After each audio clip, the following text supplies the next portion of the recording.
The third one for me was just weird, you know. I didn't root for anybody in that picture.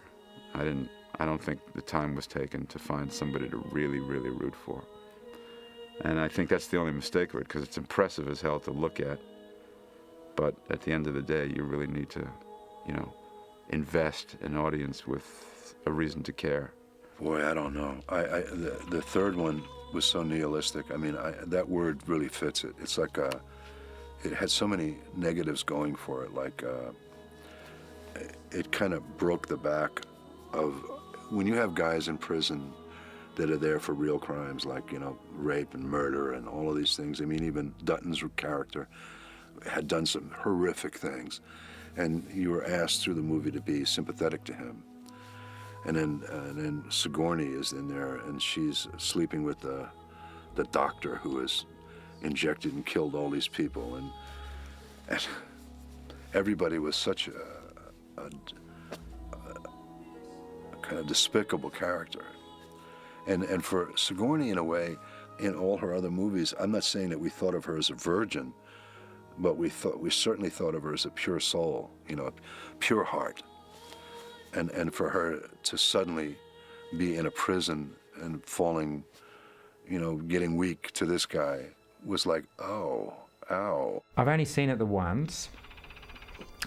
Basically, I felt it was a missed opportunity. I felt that the franchise and the needs of the franchise, of seeing it purely as a franchise, had taken over what was wonderful about the actual special about the first two and what would have been special about the third one. So I thought it was more or less coherent, had some style to it, but wasn't special. And I felt that 1 and 2 were. And yet I think David is a very good director, you know, and obviously he's shown himself since, as we all have. If you ask me what should have been done differently in the film, my only answer could be is to have trusted David Fincher's original vision. I can't remember the particulars, but